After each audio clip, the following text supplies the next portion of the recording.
नमस्कार।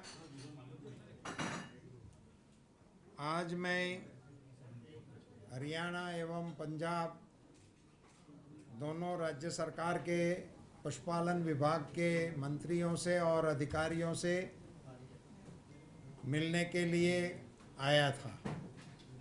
खास करके इन दोनों राज्यों में लंपी स्किन डिसीज़ जिस प्रकार से बढ़ रहा था, इसको देखने, उसके बारे में यहाँ की स्थिति का जायज़ा लेने के लिए और भारत सरकार की ओर से जो गाइडलाइंस राज्यों को दी गई है उनके बारे में यहाँ क्या स्थिति चल रही है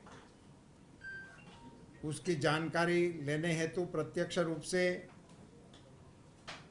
मैं और हमारे एक वरिष्ठ अधिकारी मलिक जी, हम दोनों आए थे। हमारे जो कमिश्नर हैं, पहले मैं पंजाब सरकार के पशुपालन विभाग के माननीय मंत्री श्री और उनके राज्य के सारे वरिष्ठ अधिकारियों के साथ बैठकर पंजाब भवन में सारी स्थिति की समीक्षा की। राज्य सरकार की ओर से जो गतिविधियां चल रही थी उसके बारे में उन्होंने हमको जानकारी दिया। उन्होंने हमारे सामने वैक्सीन को अवेलेबल कराने के लिए दरखास्त की है और उन्होंने एक प्राइस के बारे में भी एक मुद्दा हमारे सामने रखा है। उसके बाद मैं यहाँ हरियाणा निवास में यहाँ के पशुपालन मंत्री श्री दलाल जी, उनके सारे वरिष्ठ अधिकारीगण, हमारे गौ सेवा आयोग के चेयरमैन श्रवण कुमार जी, यहाँ के पशुपालन बोर्ड के वरिष्ठ सहयोगी चेयरमैन और राज्य के वरिष्ठ अधिकारियों ने पूरी जानकारी हमारे साथ साझा किया। हरियाणा में अभी भी 8 डिस्ट्रिक्ट ऐसे हैं जहां पर एक भी केस दर्ज नहीं हुआ है और जिन जिलों में इनकी उपस्थिति है उनकी जानकारी भी हमसे साझा किया है।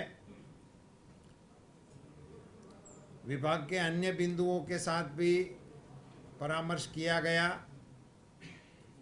और मंत्री जी के आग्रह पे फिशरीज विभाग के प्रमुख बिंदुओं की भी चर्चा हमारे साथ उन्होंने किया है। खास करके वैक्सीन की उपलब्धि क्या है, उसमें क्या कोई कमियां चल रही है, क्या दिक्कत है, वो हम जानना चाहते थे। वैक्सीन के प्रोटोकॉल के बारे में कोई कन्फ्यूजन है तो उसके बारे में हमारे वरिष्ठ अधिकारी उसका समाधान देने हेतु हमारे साथ थे। कुल मिला के दोनों राज्य सरकारें अपने स्तर पे सतर्कता से और सावधानी से ग्राउंड लेवल पे काम कर रही है। अब इस महामारी को नियंत्रित करने के लिए और भी क्या सावधानी की और आगे की रणनीति में क्या क्या करना चाहिए, कैसे करना चाहिए, इनकी भी सारी जानकारी दोनों राज्यों के अधिकारियों एवं मंत्रीश्रियों के साथ हमने कर दिया है।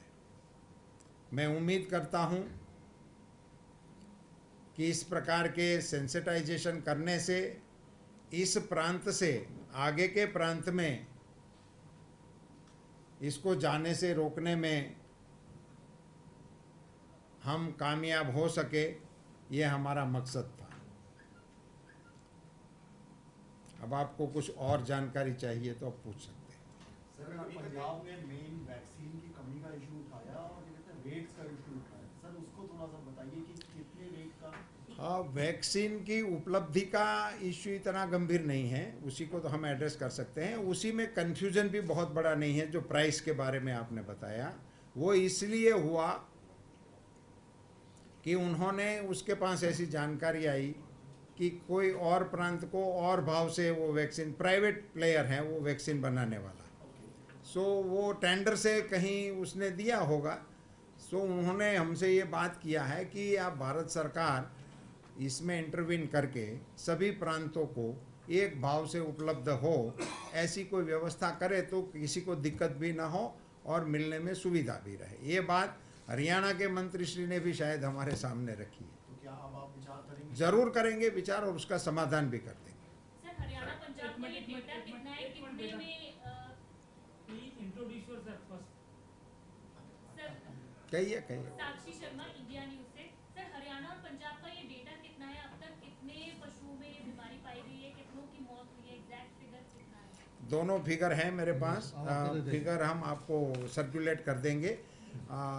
1% जैसा ही फिगर दोनों है। यहाँ तो 87 का डेथ रिपोर्टेड है हरियाणा में। आई थिंक 87, मुझे स्मरण में है 87 मेरा। 17,406 का तो वो फिगर है, वो आपको सर्कुलेट भी कर देंगे। 17,406 सर पंजाब। हरियाणा हरियाणा 80 डेथ इसका जी। इसकी वजह से दूध के दामों में भी बढ़ोतरी हो रही है। अमूल और मदर डेयरी दो कंपनियां हैं जिन्होंने दूध के दामों में बढ़ोतरी की। तो ये नियंत्रण में रहेगा, इसको लेकर कोई। देखो, ये दूध के जो दामों में बढ़ोतरी हुई है, इनका इनके साथ जोड़ने का कोई औचित्य नहीं है। दूध के दाम उन्होंने अपने पशुपालकों को बेनिफिट कराने के लिए बढ़ाए हैं। इनको इनके साथ जोड़ के कोई गैर समझ करने की आवश्यकता नहीं है। सर, मैं डॉक्टर रविंद्र मलिक, आज हमारे दिल्ली गाड़ी में सर, जो मेडिसिन की अवेलेबिलिटी है उसका स्टेटस क्या हो, जो रिलीव करना था। और दूसरा सर, जो दवाई है इसका मतलब इलाज में पूरी तरह सक्षम है या नहीं है? देखो, मैं इसके बारे में मलिक जो है हमारे वरिष्ठ अधिकारी, उनको कहूँगा कि ये एग्जैक्ट दवा के बारे में, डोज के बारे में, उनकी साइंटिफिक वैलिडिटी के बारे में वो आपसे परामर्श करेंगे। करिए मलिक, बताइए। जो हमने रिकमेंड की है अभी गोल्डपॉक्स वैक्सीन, इसमें रिकमेंड करी है और ये 100% इफेक्टिव है। इसमें संशय की कोई गुंजाइश ही नहीं है।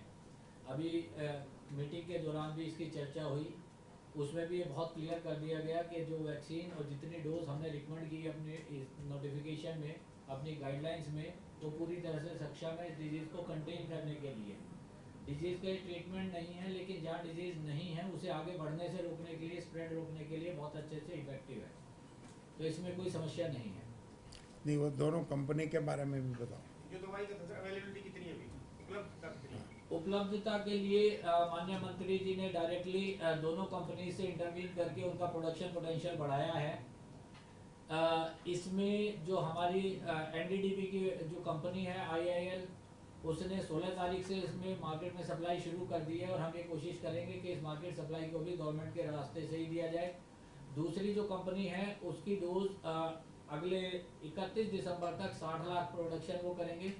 इसके बाद वो 2 करोड़ और 3 करोड़ तक अगले 2 महीनों में पर मंथ की प्रोडक्शन पे जाने वाले हैं। तो इस तरीके से देश में हमें वैक्सीन की कोई कमी अभी दिख नहीं रही है। पुरुषोत्तम जी, साहिल स्काई न्यूज़ से।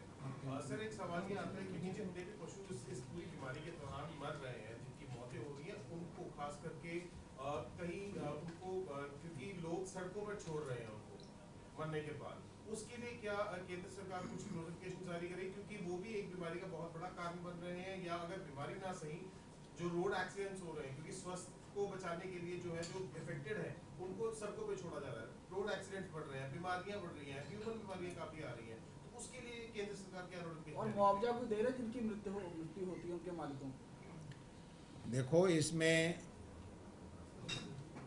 मुआवजा देने का अभी तक कोई प्रावधान नहीं है। सो इसमें जो मृत्यु हो रही है और जो गाय इफेक्टेड एनिमल्स हैं और उनको मरने के बाद खुले में छोड़ दिए जाते हैं, तो इनकी गाइडलाइंस में बहुत ही स्पष्टता से हमने राज्य सरकारों को बता दिया है कि उसको ठीक तरह से बरी किया जाए, और उसकी सावधानी बरतने के लिए भी अभी दोनों सरकारों के सामने भी ये विषय ठीक तरह से हमने स्पष्ट कर दिए हैं। तो क्या उसके लिए कुछ सरकारों को जो राज्य सरकारें हैं उनको कुछ ग्रांट से कुछ चीजें दी जाएंगी, कुछ प्रोवाइड की जाएंगी केंद्र सरकार से? देखो, ये फिर राज्य सरकार का विषय बन जाता है कि राज्य सरकार हमसे उस विषय में मदद मांगेगी, तो राज्य सरकार और भारत सरकार के बीच में जिस प्रकार के कारोबार की व्यवस्था है कि भारत सरकार की मदद किस मद से कैसे किस प्रक्रिया से राज्य सरकारों को दी जाती है, हम तो ये मदद इनको एक्सटेंड करने के लिए और उनको बताने के लिए सामने से ही तो इधर आए हैं। सो वो तो राज्य सरकार और हमारे बीच में वो चलता ही रहता है निरंतर। सर, वैक्सीन की कितनी डोजेस जो है वो हरियाणा और पंजाब को उपलब्ध करवाई जाएगी आने वाले समय में, कब तक? वो तो जितनी चाहेंगे उतनी उपलब्ध करा देंगे, अभी तक के भी फिगर्स हैं वो भी आपको उपलब्ध करा देंगे। मंत्री जी, पंजाब कह रहा है कि 23 लाख डोज चाहिए हमें, उन्होंने 23 लाख डोज की डिमांड की है, कब तक ये डिमांड उनकी पूरी? ये जैसे ही अभी समझो कि वो जितने मांगेंगे वो तो उन्होंने आपको बताया होगा, तो उसकी ग्रॉस डिमांड उन्होंने बताई होगी, इतने डेली एडमिनिस्टर्ड भी नहीं हो सकते। और इसमें दो प्रकार की रणनीति हमने दोनों राज्यों को बताई है कि समझो कि यहाँ मैंने पहले ही बताया कि 8 डिस्ट्रिक्ट ऐसे हैं इसमें अभी है ही नहीं, तो वहाँ हमें प्रिकॉशनरी स्टेप्स लेने हैं, तो वहाँ तो 1 ml वाला डोज भी हमारा चल सकता है। तो वो फिर राज्य सरकार अपने अवेलेबिलिटी के बारे में करेंगे और प्रायोरिटी के बारे में जितना इनको डेली यूज़ के लिए आवश्यकता होगा वो प्रायोरिटी के बेस पर दोनों राज्यों को उपलब्ध कराने की मैं कोशिश करूँगा। सर, बेसहारा पशुओं की वैक्सीनेशन क्या रहेगा सर? बेसहारा पशु सर, जो हमारा पशु है सर, नहीं, उनको भी एक प्रकार से जो आवारा है और इफेक्टेड है, तो हमने राज्य सरकारों को हिदायत दिया है कि उनको भी कहीं पे आइसोलेट करके उनकी भी सारवार करने का प्रयास करना। सर बताया जा रहा है कि ये बीमारी जो शुरुआत है वो गुजरात से हुई थी, उसके बाद ये राजस्थान से होते हुए पंजाब और हरियाणा को इफेक्ट कर गई है। क्या लगता नहीं है कि कहीं ना कहीं जो गुजरात में प्रिकॉशंस लेनी चाहिए थी, वहीं से अगर इसको थम लिया जाता है, ठल डाल दी जाती या उसको रोक दिया जाता, तो शायद ये ऐसी बीमारी आगे ना बढ़ती? नहीं, ये कहने के लिए तो यही बात ठीक लगती है, मगर वो प्रयास वहाँ भी किए ही गया था, मगर ये तो एक महामारी है पिछले साल भी, और ये 19 में उड़ीसा में आया था, आप तो वहीं से भी कर सकते हैं, वो हमारे देश का था ही नहीं, मगर वो एक वायरल बीमारी है जो अभी हमारे में कोरोना का इतना कहर हो गया था, पूरी दुनिया जाग रही थी, तो ऐसे इसी पर अभी जो है उसी को कैसे कोशिश किया जाए और उसका मुकाबला कैसे किया जाए उसी पे हम, इसीलिए तो हम स्वयं, मैं 4 राज्यों में प्रत्यक्ष रूप से मैं गया हूँ। पंजाब के जो पंजाब राज्य है उसमें तो सरहद जो पंजाब के आसपास के राज्यों से जो पशु ट्रांसपोर्ट होते थे उनके ऊपर रोक लगा दी, क्या ऐसी रोक केंद्र सरकार हर राज्य को लगवाई? सभी राज्यों के लिए है एडवाइजरी, इसीलिए तो है कि सभी प्रांतों को इसमें अभी मूवमेंट में ब्रेक लगानी चाहिए, वरना तो ये इसी के जरिए ही फैल सकते हैं। अंडमान पहुंचा है ये जी।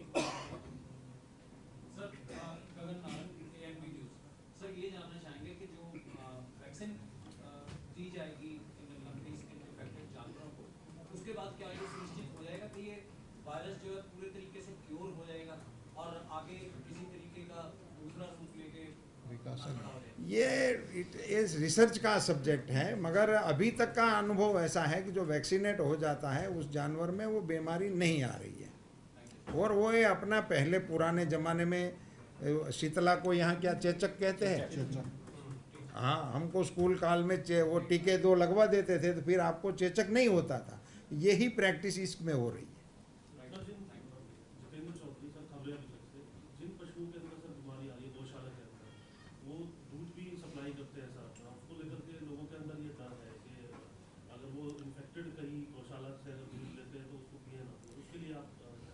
इस बारे में बहुत स्पष्टता से गाइडलाइन में भी बताया गया है और आप सबके माध्यम से सभी उपभोक्ताओं के लिए भी मैं बताना चाहूँगा कि इफेक्टेड गौशाला नहीं होती, इफेक्टेड एनिमल्स होते हैं।